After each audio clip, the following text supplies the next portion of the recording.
Welcome to the StoryADay podcast. This is Julie Duffy from StoryADay.org, encouraging you to be a writer every day, not someday. Good morning, good evening, good afternoon. Julie from StoryADay here with a little update for you this week on the StoryADay May Challenge 2022. As you know, we are at the end of week one of StoryADay May. If you're listening to this in real time, otherwise you're time traveling, and welcome. I am having a great time with the challenge this year, and it seems like a lot of other people are as well. The comments section is hopping over at storyaday.org. I love reading through and reading in both versions of the challenge this year. People are being really sharing what they're working on, not sharing the stories themselves, of course, that's not the best idea, but sharing what they're working on, maybe sharing a line from what they're working on, and talking more about the process and how it feels. And I'm just loving seeing all the comments from people about how excited they are, how they're surprising themselves by actually writing a complete story, or by writing every day, or by, breaking through a block. So let me go one challenge at a time. The traditional StoryADay challenge, of course, is the Write 31 Stories in 31 Days challenge. I always say you can make your own rules. If that sounds like a nightmare, then don't say you're going to write for 31 days. Just make your own rules up and stick. If it sounds super exciting and you know that the streak, the idea of keeping up a streak will motivate you, then go with that rule for yourself. If you're doing the classic challenge, the fun size challenge is totally different. I'll talk about how that's going in a little minute. Yeah, so the regular challenge, sometimes in the past I wrote all the prompts myself, and sometimes I asked working writers if they would like to provide a prompt, and we've had some amazing prompts. If you look through the site, you'll see that we've had prompts from people like Neil Gaiman and Roxane Gay and Gretchen Rubin and Joe R. Lansdale, and I could go on because we've had lots and lots of them. Writers are great people. They're very generous, and everybody wants, I think probably because writers start out as readers, writers tend to be very keen for other people to also so that there are lots of good stories for them to read. So they've been very generous and contributed over the years. This year, I asked the community, the StoryADay community, to help me out with the prompts. And, so it's really fun for me because although I do know what's coming because I read them all and I put them up on the site, it's still exciting for me because they're just so varied. So I arranged them, the prompts that came in, I arranged them into sort of different buckets.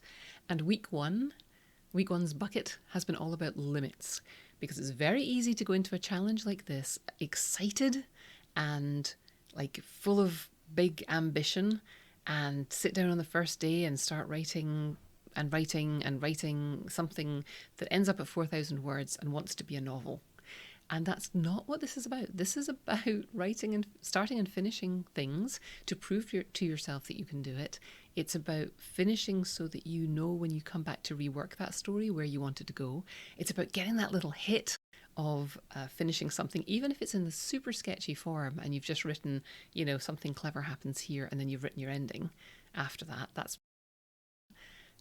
but that's happening. So day one was about a limited setting and a limited number of characters. I asked you to write a story about having a disagreement over dinner, and that got some great 88 comments at current count, so lots of people were writing and sharing there. Day two's writing a set number of words, so I set a drabble prompt, and a drabble is a 100-word story. It's just a name for that. And if I ever use words on here that if I slip into jargon talk, pop over to the YouTube channel and my YouTube, which is called Julie Explains Things Simply. Because if I use words, I know I've done a Julie Explains Things Simply episode for drabbles, and I talk about, where it comes from and how to write them. But it's a 100-word story, no more, no less, and the title does not word count. So wrote their 100-word stories that day. I was chatting with someone who said they think they might write a 100-word story every day this month, which is a lovely challenge. I've tried that in the past myself. The discipline and the craft and I hate to overuse the word, but the challenge of writing something and then paring it down to those exactly 100 words. I find that satisfying. On day 3, the limit was about space. It was about putting your character in a confined space, a smaller space than you're used to. So we got some really great ideas in there, and you'll see if you go over to the site and you look at some of everything from people in smaller space, a crowded subway, car.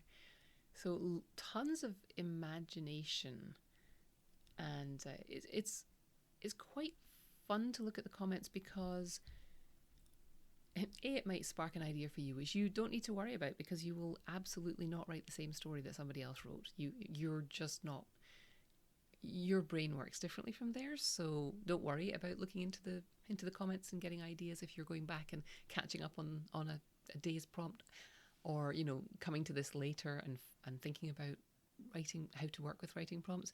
It's fine to look in the comments and think, oh yeah, I might write about an elevator, but I wouldn't write about it that way. Like, what's my elevator story going to be? It's always really one of my favorite things when I do workshops. One of my favorite things is to do this kind of exercise, set people an exercise to write a story in a short amount of time, write a quick first draft, and give people a prompt, and then just ask them all, so what did you write about? What did you write about? What did you write about? And as many people as there are in the room, you'll get as many different ideas. And some of them might have similarities. Today's writing prompt, for example, on the 7th of May, for those listening from the future, there's a list of words, and some of the words are castle and kingdom. And so, of course, some people are writing fairy tale inspired stories.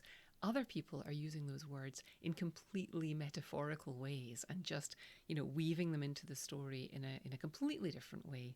So it's a really great lesson for us as writers that we don't need to worry about coming up with a super unique idea. We just need to let our own uniqueness come. It's very. It takes the pressure off a little bit when you realize that I can give a one-word writing prompt to 45 different people and come and get 45 completely different stories back, because everything is shaped by your experience. So let's see, after our day 3 prompt about limited spaces, I encouraged people to set a timer for 40 minutes and limit themselves that way. So just write it as fast as possible. And I put some posts there about how to make it fit, and how not to spend 35 minutes on the opening and then have 5 minutes to write the rest of the story. So I've got some tips in there of that one. And I also encouraged people to think about retelling a story that they know well. It could be a story from history, it could be a story, like an old fairy tale that you retell. There were lots of those in the comments that day. There were, 3 Little Pigs, Rumpelstiltskin in there, and writing endings to other stories that they didn't approve of the endings of. They write better endings for them during this prompt, which is really fun. The idea of asking you to do a retelling is that we have to create so much stuff when we write a story that taking away one of those things just makes it a little easier to get the job done, right? So you don't have to worry about plot. If you're doing a retelling, you're just taking the 3 Little Pigs, and the structure of the story is there for you. I think the person in the comments who wrote about that hadn't written about pigs. They transferred the story, the structure of the story, to some other creature. And so, but it still takes away one of the things that you have to worry about inventing. And when you're doing a challenge like this, where you a lot in a short amount of time, anything you can do to make it easier is a wonderful thing. 5, we had puzzly prompt. You had to a story with particular shape, and I'll just leave you to go and find that on the website. I don't want to spoil that too much for you. And then on day 6, I asked you to write a flash fiction story, so 1,000 words or fewer. With actually the prompt that I gave was to make something flash in the story, just to give direction. And some people did. I was hearing about some of those this morning. I've been doing writing sprints for the community on Saturday mornings, 9 o'clock Eastern time, which I will continue to do throughout the month of May. You check your email for your invite to those. You're on the StoryADay mailing list. And just sit and do some writing together on Zoom. And so this morning people were talking about what they'd written about for their flash fiction story. And then today's actual prompt is a list of words that I want you to incorporate into your story. So that was interesting. That was the one I was talking about where people were just coming up with such different ideas for the words. It's wonderful. Next week in the challenge, we're playing with character and point of view. So do come over to the site and you can come on in and have a look at those prompts. Even if you're not participating in the challenge as such, it's just a new inspiration waiting there for you.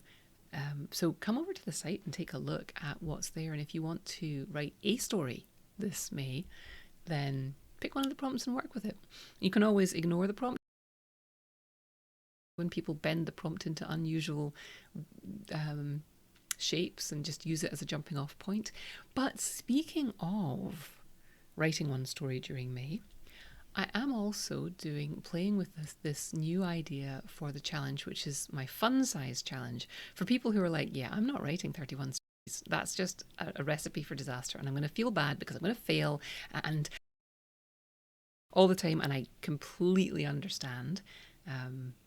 So this year, and I've learned so much over the 12 years of running this and of working on my own writing.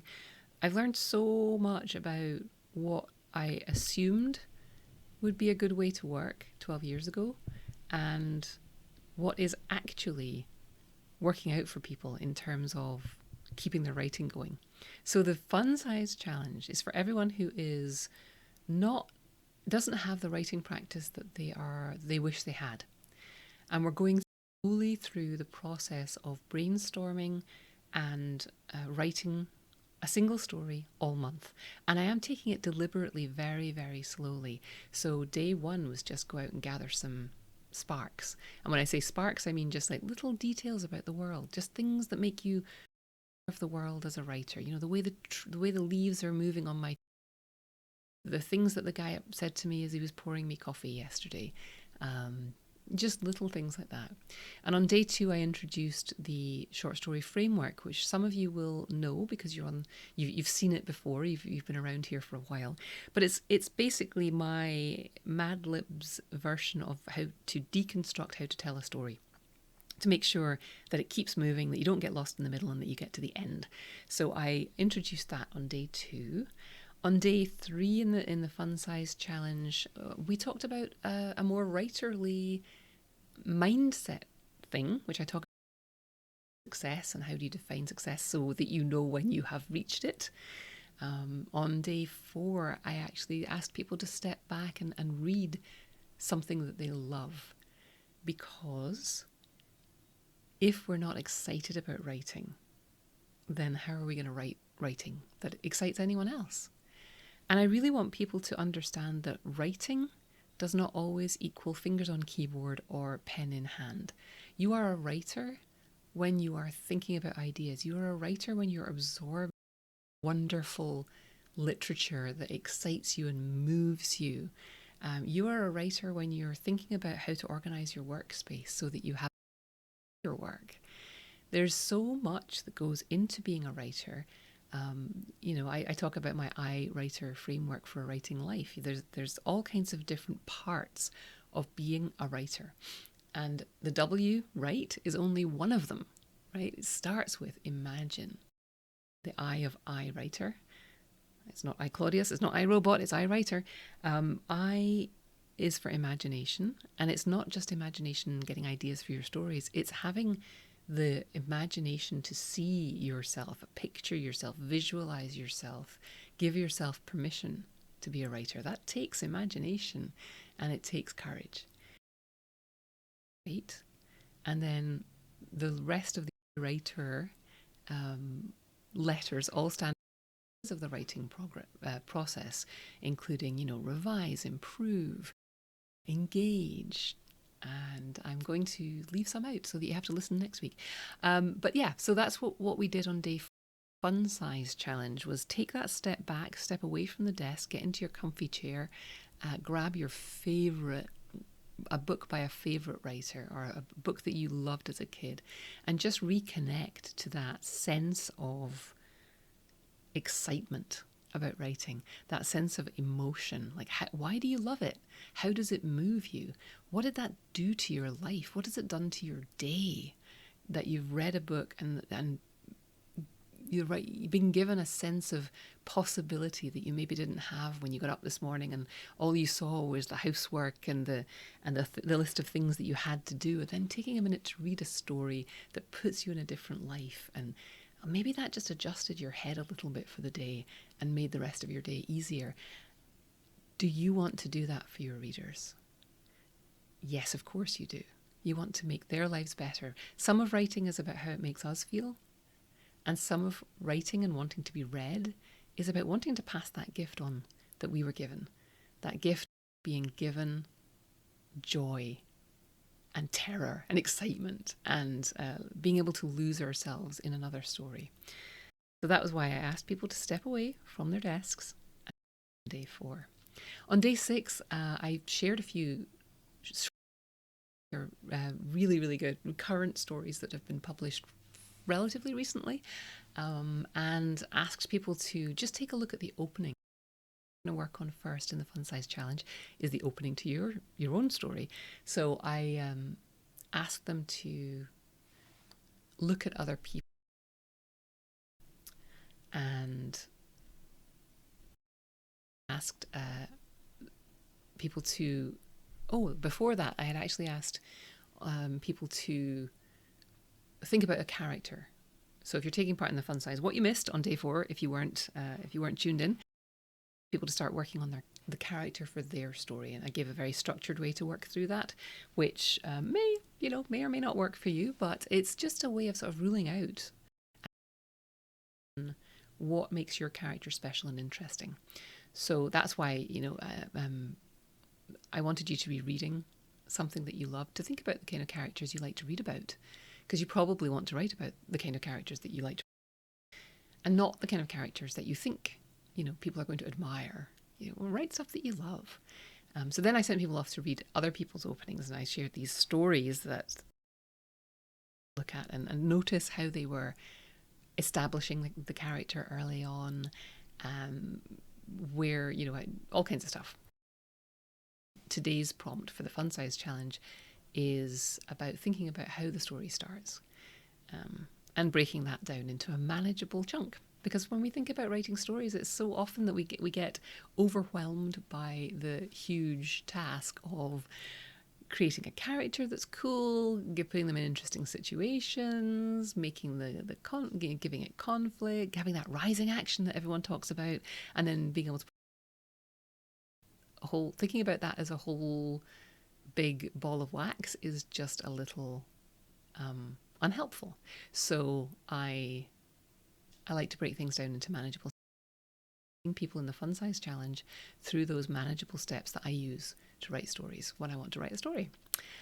Next week will be about getting that, starting tomorrow actually, will be about starting the story. And we're going to go again through the month. I'm going to be, through the next couple of weeks, I'm going to be leading people through the process of brain the story, writing a little bit of the story, doing some other writerly tasks. And it's all stuff that people can, this one, you probably should do order the writing tasks. You probably should do all the tasks in order, but you don't have to do them all on the days they come out. So if you're yesterday, I wasn't near a computer, so I didn't do anything. I had something else I had to be doing. And so I can come back into the Fun Size Challenge today and hit both of those tasks today. and bite-sized and manageable. So that's what's going on with the fun size challenge. And what I'm loving about that is feeling the breakthroughs in the comments. People are just like, they're maybe a little bamboozled by what I'm asking them to do at first. And then when they do the task, they come back and they're like, oh, that was great. And oh, I'm loving, so much happiness in the comments, and it's making me. So if you're doing either of the challenges, please do leave comments, because I love reading. It just reassures me that that you're out there and that you're writing, and that this stuff is hitting home for you. It's very exciting to see people having these breakthroughs, and like maybe they'd always an aspect of the of writing a story. Maybe their characters always feel a bit flat to go. So that is so exciting, and I love hearing the comments.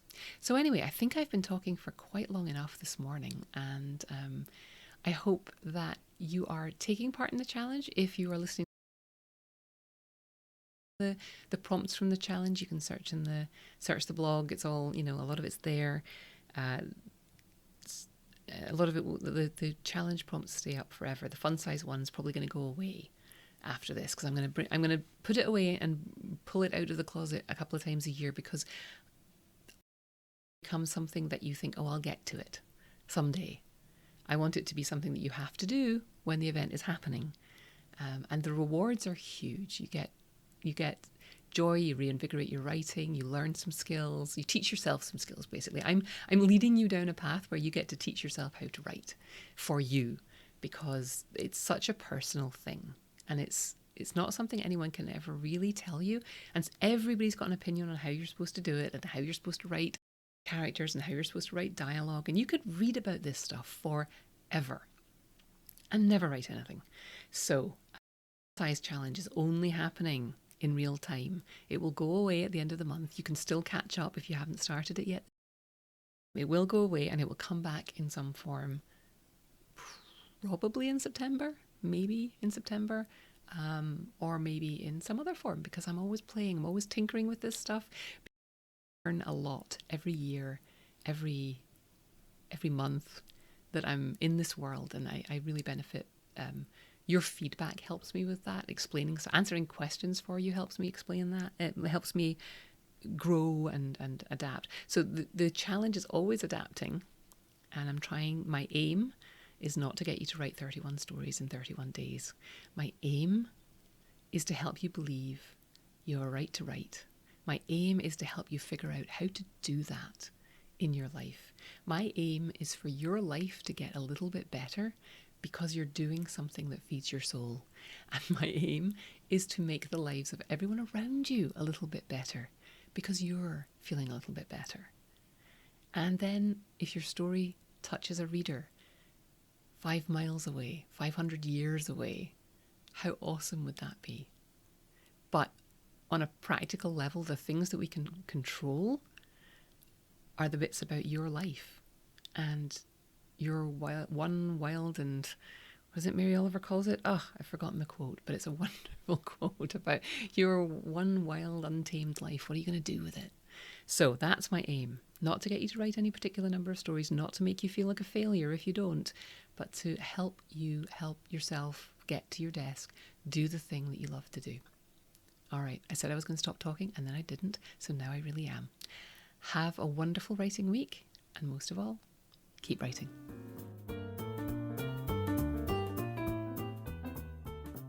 Thanks for listening. Why not come over to the blog at StoryADay.org and check out this week's writing prompts and articles.